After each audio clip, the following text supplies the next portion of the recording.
Hello, welcome to my channel Ashish math classes. First year में हम लोग चैप्टर पढ़ा रहे थे टेक्नामेट्रिक फंक्शन यानी त्रिकोणमिति फलन। चलिए उसे आगे कंटिन्यू करते हैं और कुछ नए फॉर्मूले हम पहले सीखते हैं। अब हमें यहाँ पर किसी भी टेक्नामेट्रिक फंक्शन में किसी एंगल की वैल्यू फाइंड करनी होगी।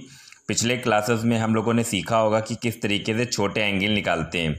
जैसे हम लोगों ने 0 से लेकर 90 एंगल निकालने के लिए एक टेबल पढ़ी होगी, और अगर उससे थोड़े बड़े एंगल होते हैं तो उसको 90 plus theta, 90 minus theta, 180 plus theta, 180 minus theta का फॉर्मूला यूज़ करके हम सॉल्व करते हैं। लेकिन अगर एंगल और भी बड़ा है तो फिर उसको हम किस तरीके से फाइंड करेंगे। तो यहाँ पर हम बड़े एंगल के लिए फॉर्मूला पढ़ने जा रहे हैं। तो ऐसे पहले फॉर्मूले जो हैं ये है n इंटू 360 प्लस थीटा, यानी जो भी बड़ा एंगल है उसको n इंटू 360 प्लस थीटा में अगर हम ब्रेक कर सकते हैं। n का मतलब कोई भी नेचुरल नंबर 1, 2, 3, 4 इस तरीके से 360 से मल्टीप्लाई कर ले और देख ले उसमें कितना ऐड करने पर वो एंगल हमें मिल रहा है जो कि आना है। तो ये ध्यान रहे, ये सभी जो हैं पिछले वीडियो में मैंने आपको बताया था कि कौन किस क्वाड्रेंट में आता है और उस क्वाड्रेंट में उसका साइन क्या होता है। देखिए 360 पूरा एक राउंड होता है और एक राउंड के बाद जब सेकेंड राउंड स्टार्ट होता है तो फर्स्ट क्वाड्रेंट में होता है। तो ये जो भी एंगल आएंगे वो सभी फर्स्ट क्वाड्रेंट में आएंगे। और फर्स्ट क्वाड्रेंट में हम लोगों ने सीखा था कि सभी टेक्नामेट्रिक फंक्शन जो हैं वो पॉजिटिव होते हैं। तो sine n into 360 plus theta ये साइन थीटा ही रहेगा। इसी तरह से ये सब जो हैं वो वही रहेंगे, यानी चेंज नहीं होगा किसी में, कॉस कॉस में, साइन साइन में ही रहेगा और पॉजिटिव रहेगा। इसी तरह से n इंटू 360 माइनस थीटा, यानी अगर हम 360 को किसी नेचुरल नंबर से मल्टीप्लाई करें और जो एंगल चाहिए वो हमको ज़्यादा मिल रहा है, थोड़ा माइनस करने पर वो एंगल मिल रहा है, तो ये फॉर्मूला लगेगा। और इसमें ये सभी जो है देखिए माइनस थीटा कर रहे हैं तो ये फोर्थ क्वाड्रेंट में आएंगे, यानी चौथे चतुर्थांश में, और उसमें कॉस और सेक जो है वो पॉजिटिव, बाकी सारे निगेटिव। तो इसमें भी साइन साइन में, कॉस कॉस में ही रहेगा, लेकिन कॉस और सेक निगेटिव होंगे, पॉजिटिव होंगे, बाकी सारे टेक्नामेट्रिक फंक्शन निगेटिव होंगे। उसके बाद ये फॉर्मूला, यानी कोई भी एंगल निगेटिव है तो साइन माइनस थीटा माइनस का sine theta, cos minus theta cos theta, यानी इसमें जो है वो कॉस और सेक पॉजिटिव रहेंगे, बाकी सारे क्या हो जाएंगे, निगेटिव हो जाएंगे। तो इन फॉर्मूलों का यूज़ जो है वो हम एंगल को फाइंड करने में करेंगे। चलिए अब कुछ इस पर डिपेंड क्वेश्चन देखते हैं। तो ऐसे क्वेश्चन दिया है, find the value of following function. कुछ फंक्शन है जिनकी वैल्यू निकालनी है। तो कॉसेक माइनस का 1410, अब इसकी वैल्यू फाइंड करनी है। तो बहुत बड़ा एंगल है तो सबसे पहले तो कॉसेक माइनस थीटा का फॉर्मूला यूज़ करेंगे, यानी एंगल को पॉजिटिव करेंगे।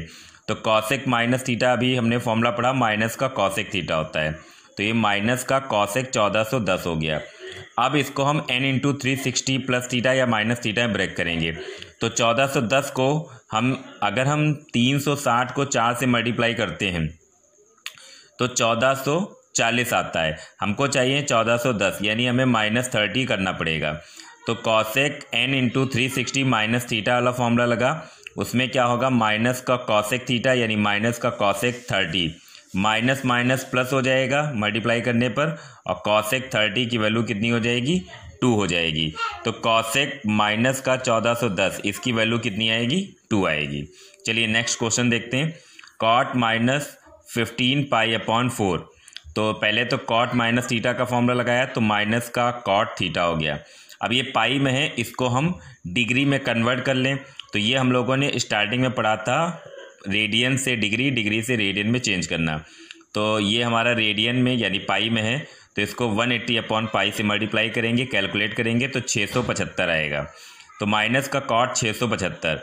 तो अब इसको देखते हैं, तो 360 को अगर 2 से हम मल्टीप्लाई करें तो 720 आएगा, और 720 में से अगर हम 45 को माइनस करेंगे तो 675 आएगा।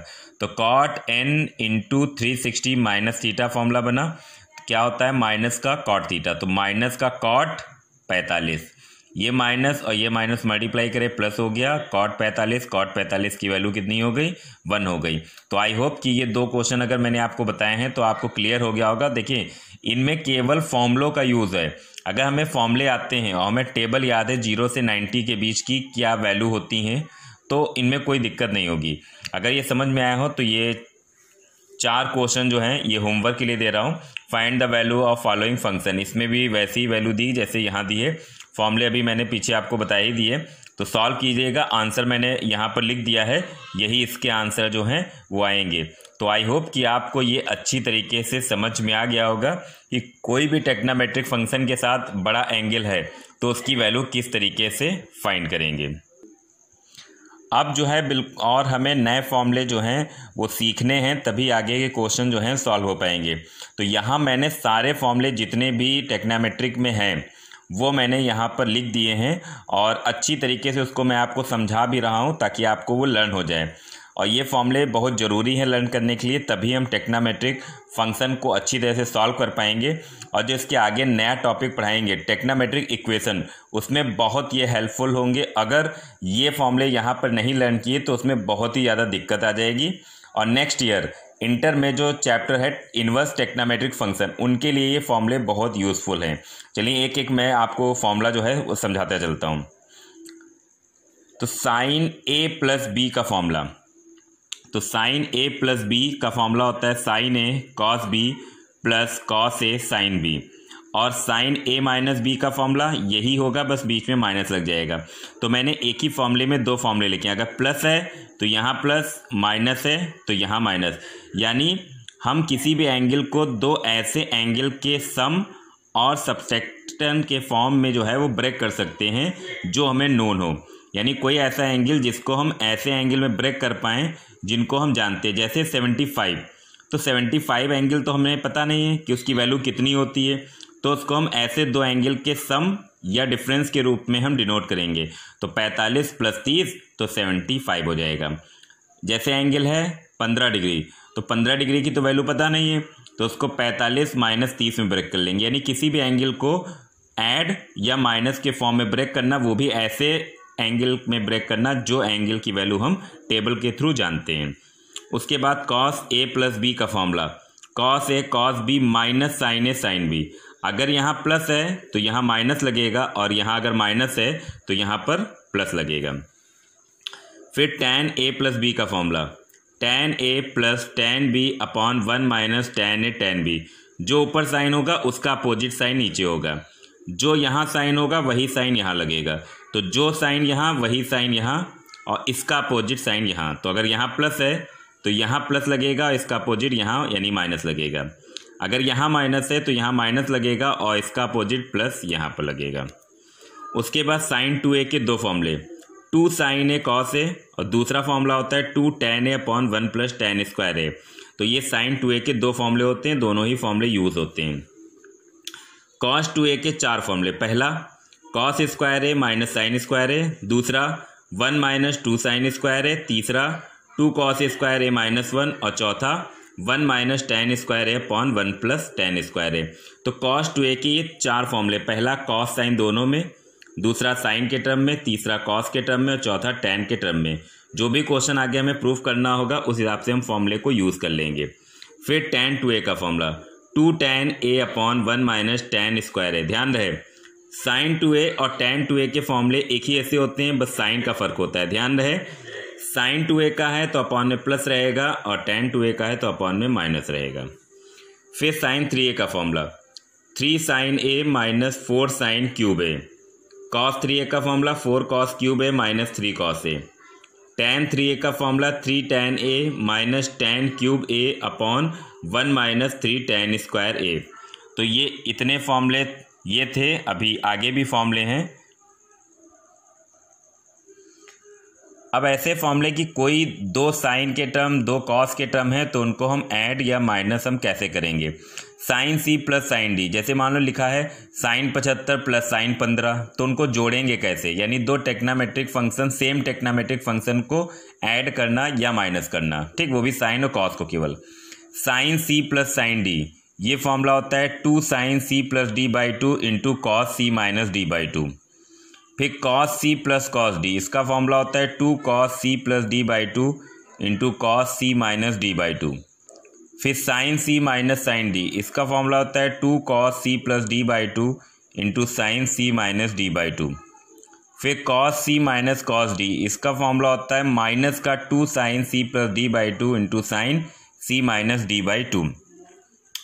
तो ये देखें, ये जो फॉर्मूले हैं इसमें पहला जो एंगल है वो c plus D by to सब में है, दूसरा angle c minus D by to angle और 2 टाइम्स सब में। बस हमको ये ध्यान रखना है, जब कॉस के दोनों फॉर्मूले हैं प्लस के तो दोनों कॉस के टर्म, जब कॉस के दोनों हैं माइनस में तो दोनों साइन के, और जब कॉस के साइन के दोनों हैं लेकिन प्लस में तो पहले साइन फिर कॉस, और माइनस में है तो पहले कॉस पहले बाद में साइन। इस तरह से हम इसको लर्न कर सकते हैं।